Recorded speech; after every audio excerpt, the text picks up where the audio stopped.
Happy New Year. This is Veterans One, brought to you by Synergy One Lending. Here at the show, we are so excited to empower our veteran and military community through the inspiring stories, resources, and information that come right here to us. I'm looking forward to these first interviews to kick off 2020 today, and I hope that you are as well. I'm your host, Amy Scruggs, and welcome to Veterans One.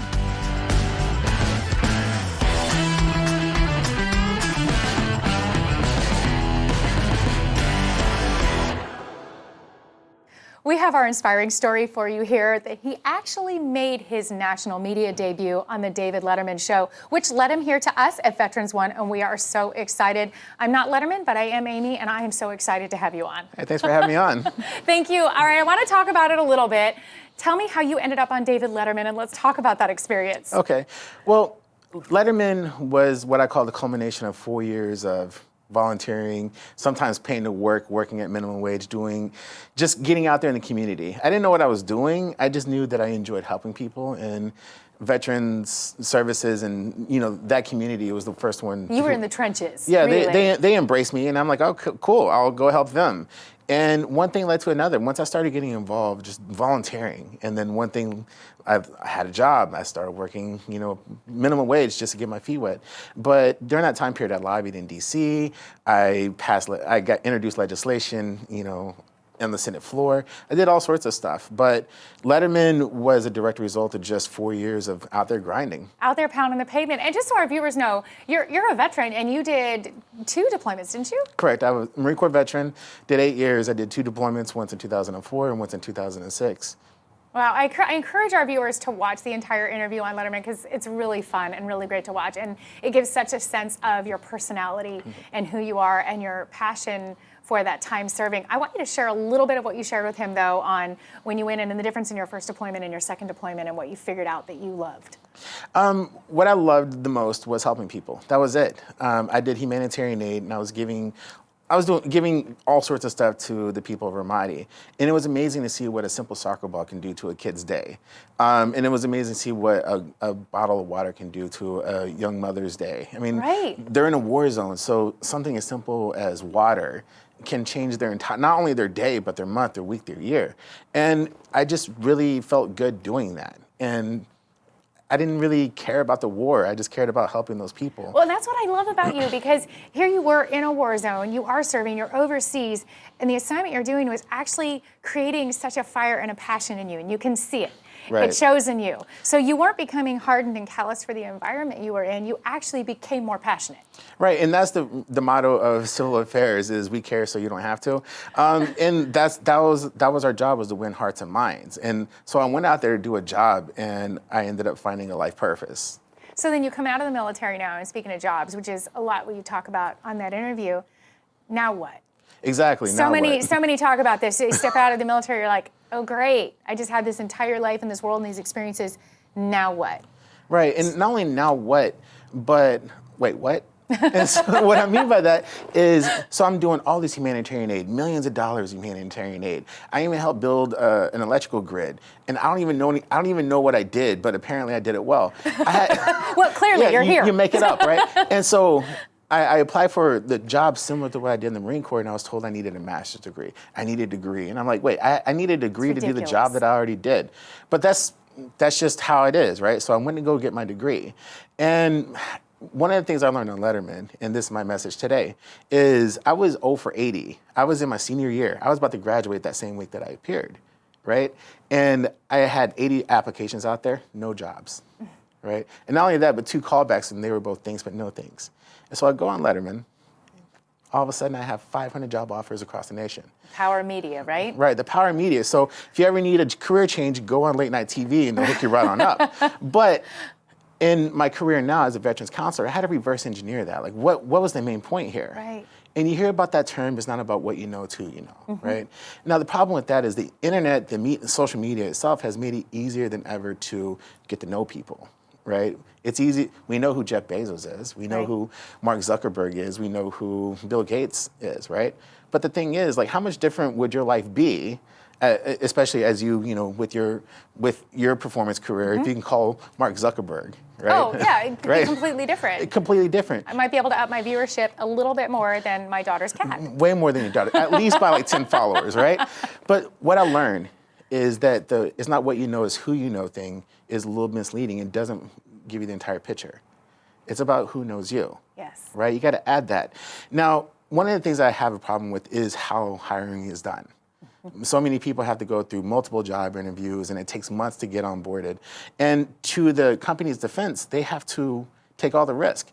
And so what they're really trying to assess here isn't if you could do the job. There are plenty of people who can do the job. What they're trying to assess is your fit in the culture. Right. Right. Who are you? Yes. What's your personality? You could be the best cybersecurity. You could be the best hacker in the world. But if you're a pain in the neck to deal with, you're not getting a job. Right. That's how it is. Or you won't last if you get it. Exactly. Right. So the company is, taking on all the risk. So that's why they're making all these candidates jump through all the hoops. I get it, right? So you as the candidate, you need to do everything you can to show the company that you're mitigating the risk, right? And so what that means is you always have to stay ready when it comes to job searching.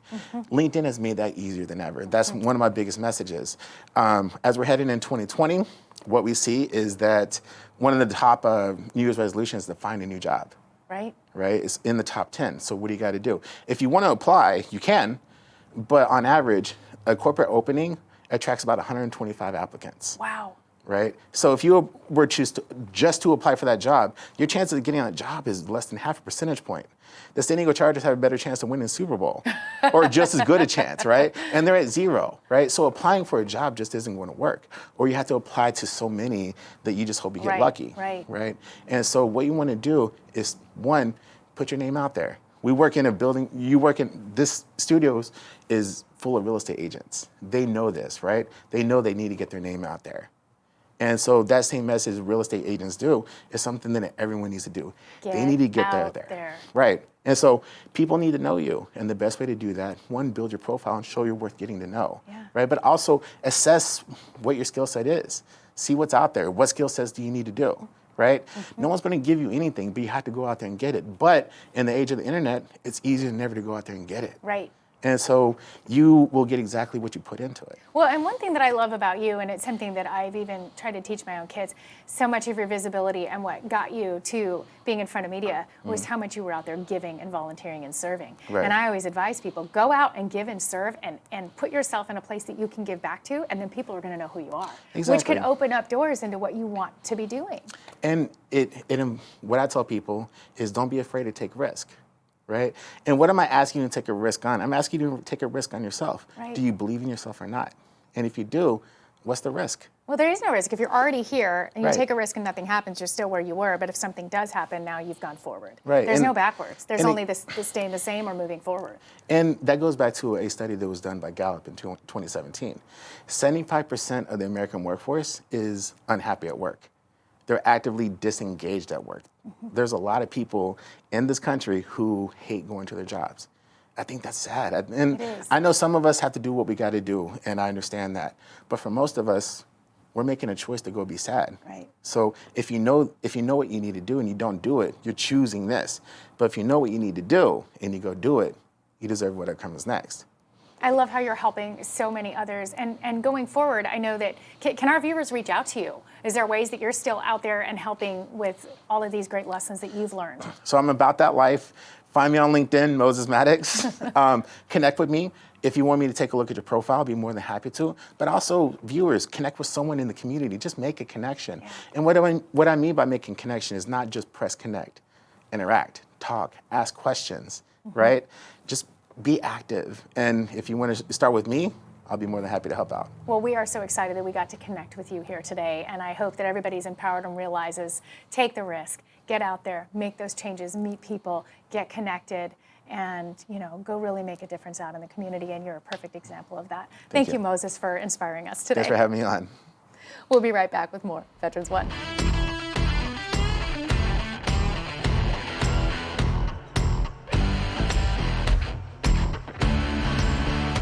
Video marketing on social media is trending as one of the major means of advertising and building your personal brand in 2019. You're probably asking yourself, what does Synergy One Lending do to get a front row seat to this show? You may not know this, but Synergy One Lending has access to the lights, camera, and action that brings social media marketing to a whole new level. Want to check it out? Look at that, we're already here. It's crazy, right? Thanks, guys. This is the main studio at the Synergy One Lending headquarters in San Diego, California, which is equipped with 3 remote-controlled HD cameras, 10 total TVs, and many high-quality production studio lights. Right now, I'm sitting on what we call the Storyteller set, which was recently updated with new furniture, a 9-monitor wall behind me, a giant touchscreen TV, and of course, the green screen, which you just saw. By the way, this is where I filmed my show this week today. Over here is our podcast station, which is equipped with 4 high-quality microphones and headphones, and is capable of receiving phone calls in real time during your podcast session. This right here is our main desk. Outfitted with 2 TVs and a customizable color LED strip, this desk is now the home place for many other podcasts and shows produced by Synergy One Lending and Mutual of Omaha Mortgage. So you must have a ton of marketing ideas now floating around in your head. This studio is the perfect way to create videos for your social media awareness and grow your business. Here, you can and will deliver a digital mortgage and digital content that has no equal in mortgage lending today. Be a modern loan officer. We hope to see you here soon.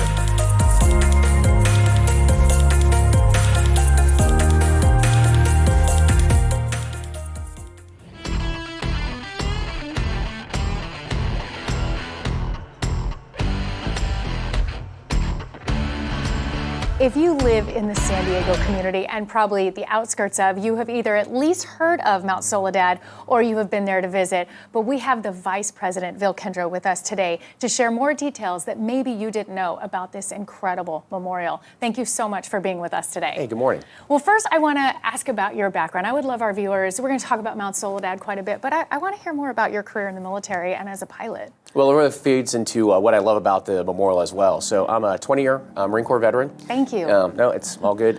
You know, I was a pilot. I worked a lot with operations, both here and afar. Also did a lot of community relations here in San Diego. That's one thing that I'll tell you about that I've never seen across the planet is the fact of the way that our military, the Navy, the Coast Guard, the Marine Corps really bond with the community and work with the community. And so that really made me fall in love with San Diego, and really believe it's America's finest city. It really is. I mean, we feel that because we live here, but for those who don't come here, you can feel the passion and the spirit for supporting our military veteran community in this town, and I think it's why I love it here as well. So tell me a little bit more. You know, you served the 20 years. You're now a commercial pilot, but talk to me a little bit about being a pilot and what you did in your training there. You know, I was an attack aircraft, AVAP Harrier, so the thing that hovers and it's kind of cool, makes all the noise at all the air shows. You know, famously made by Arnold Schwarzenegger in True Lies. You can't shoot like that, you can't fly it like that, but at least it looked really cool. Although it was funny, a Marine Corps unit did do the flying for that movie. But that was fun. I was also an instructor pilot for a couple of aircraft, which was a lot of fun. But honestly, you know, one thing is, even though I was a pilot, the biggest thing about Marines is leading Marines. During the 2003 invasion, I had a company of almost 200 Marines and sailors that I took in and brought them all back safely. And so while flying was cool, leading Marines actually is always the best experience that a Marine will tell you they had. The Marines that I meet are always so passionate about the brotherhood, and you guys really do all look out for each other, and I've never met a Marine that doesn't say he didn't love his time being in the Marines. Well, I can't say that I'm going to say 100% of the time, because if they are, they're probably not, they're stretching a little bit. But you know, it is an amazing opportunity to learn a lot from your fellow brothers and sisters that are out there, to work with them, to challenge each other for that goal and that mission, and was just fortunate for about 20 years to be a part of that.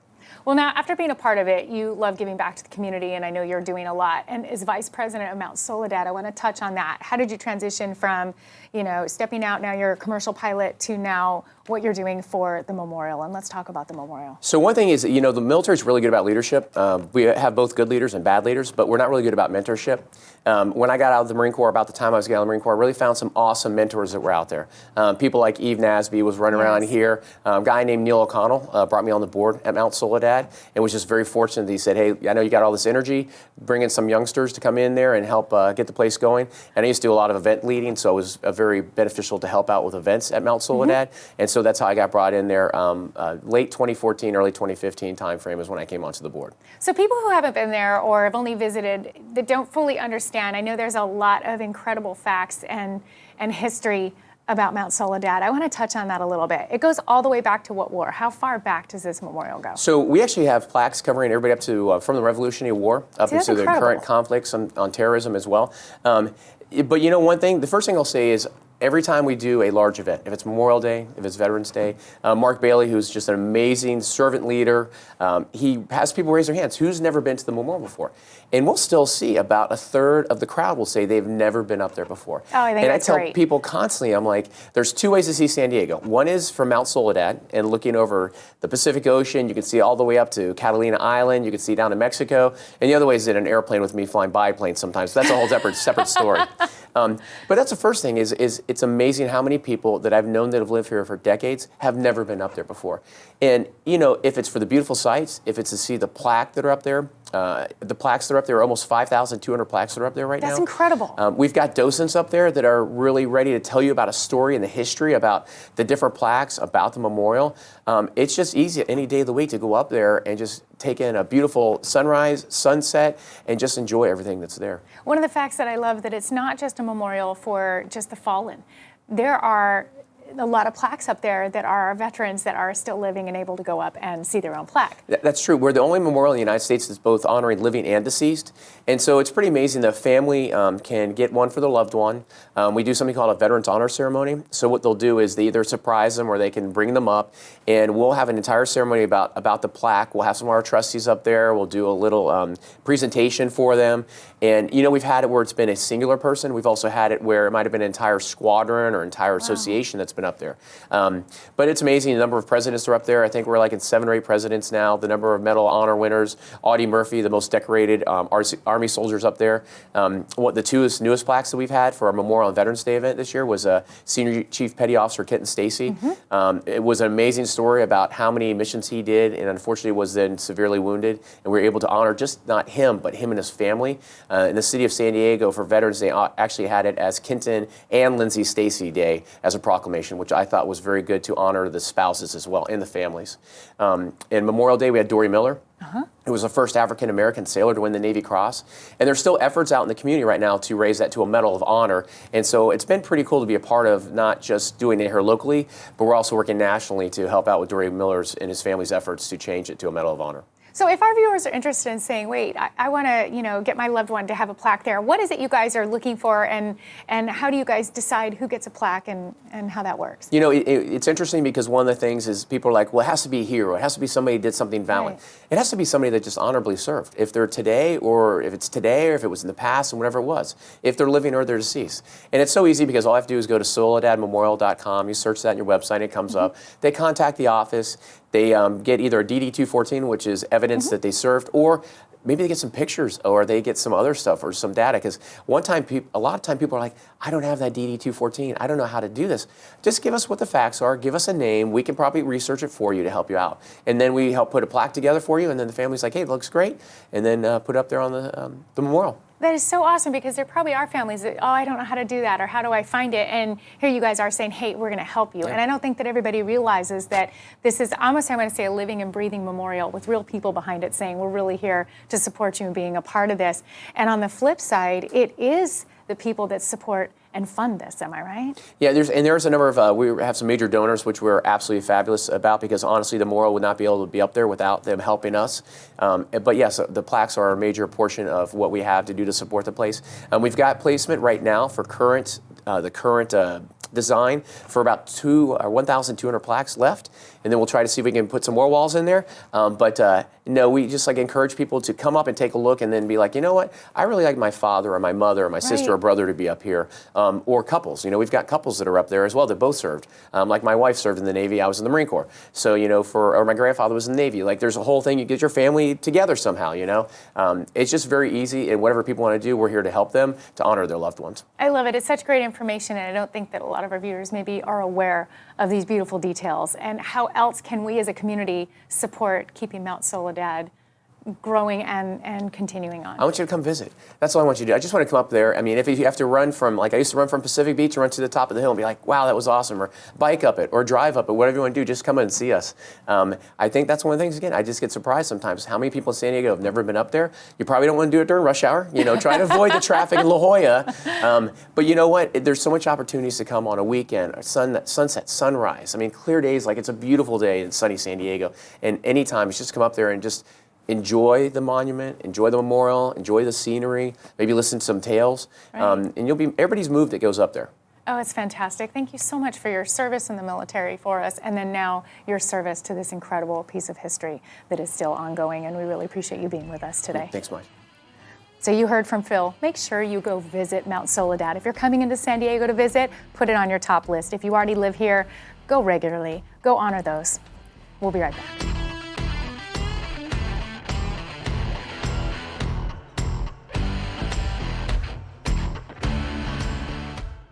To some, reaching the pinnacle of your goals means getting to the top. To others, it's just about the journey.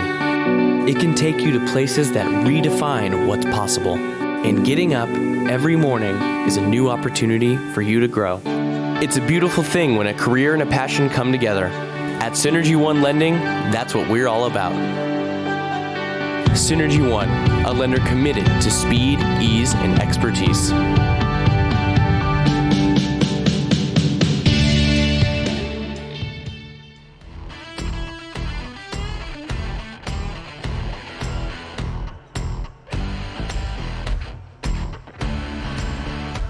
If you have followed our show at all through all of 2019, you would know how passionate we are about VA homeownership. We have an incredible guest right now who's not only a veteran, but empowering real estate transactions for veterans and all clients with his expertise. This is Ben. Great to meet you. Thank you, Amy. Likewise. Well, I want to dive in first and ask you about your service in the military, because it's exciting and we are super appreciative for your time. Absolutely, yeah. I'm very happy to be here. So I served active duty in the Navy from 2010 to 2016. I was a fire controlman and I worked on the CWIS close-in weapons system, missile defense systems for ships.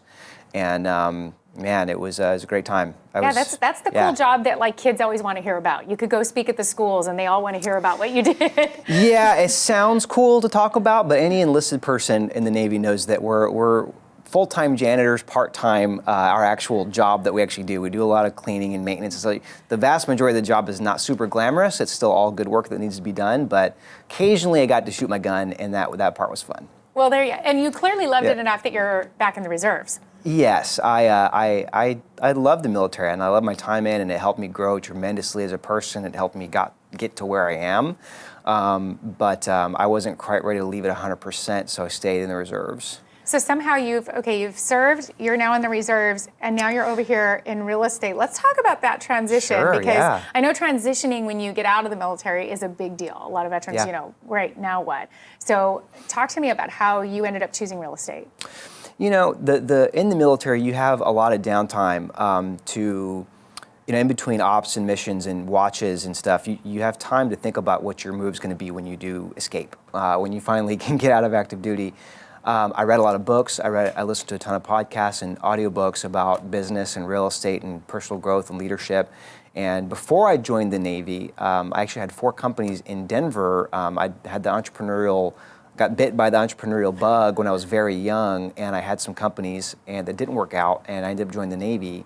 And I was thinking about my foray back into business once I got out, and I landed on real estate because of the amazing opportunity that it presents. And I set my plan up, I read everything I get my hands on and transitioned out, and it just worked. Which makes you such a great advocate for all the clients that you're serving. And you're in the downtown San Diego area with your new office, right? Yes. So you want to just tell me about the office and give a shout out for your team? Yes, yeah. So I'm actually the team lead on the Discher group at Douglas Elliman Brokerage in San Diego. And we've just opened up a space downtown on 6th and Broadway. It's a state-of-the-art space. It's 3,200 square feet.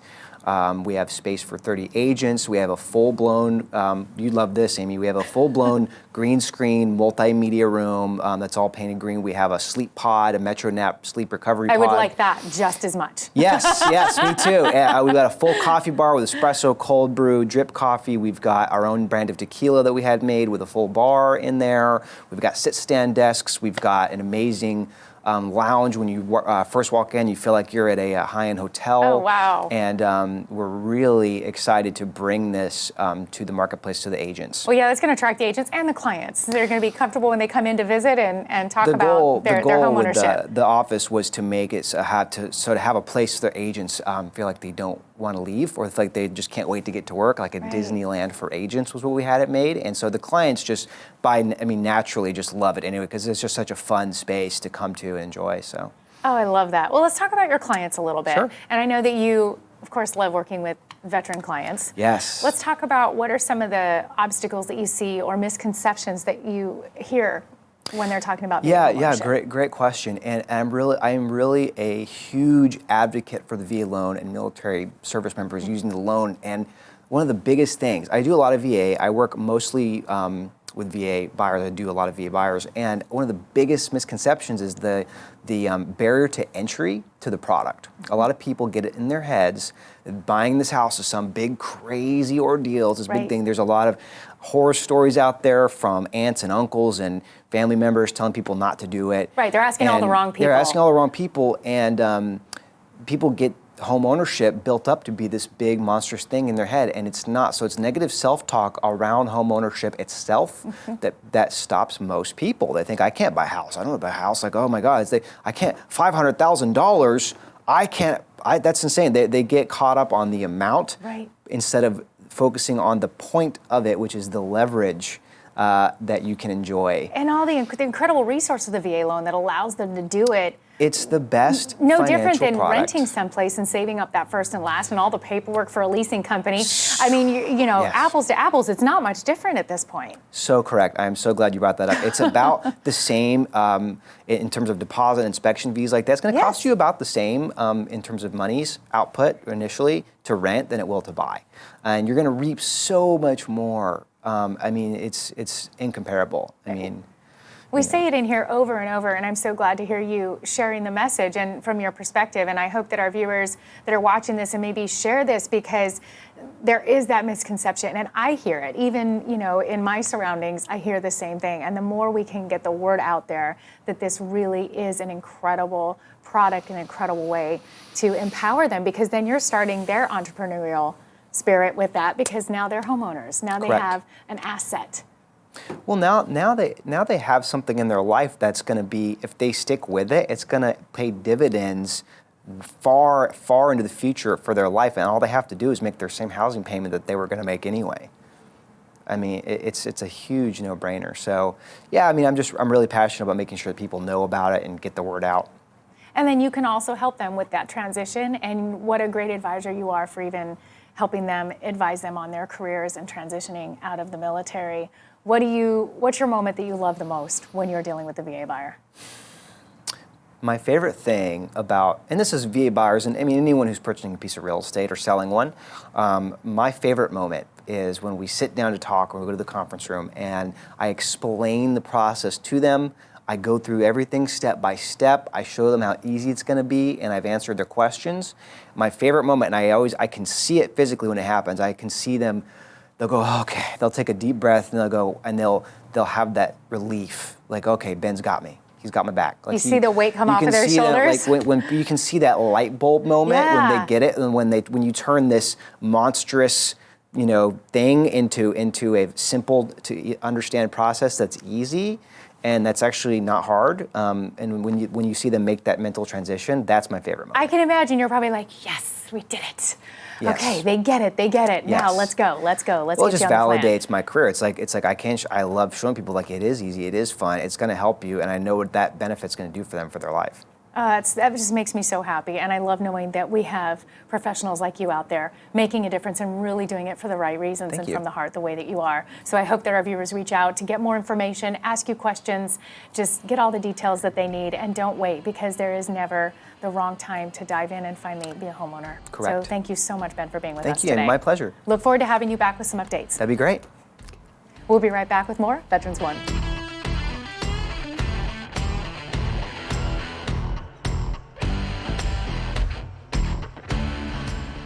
These three gentlemen were amazing, and I'm so excited that I got to meet them today. Thank you so much for watching this show and for following us. Make sure that you share the content on social media. Reach out and let people know to start watching Veterans One. We have an exciting year ahead for you. Thank you, and have a great week.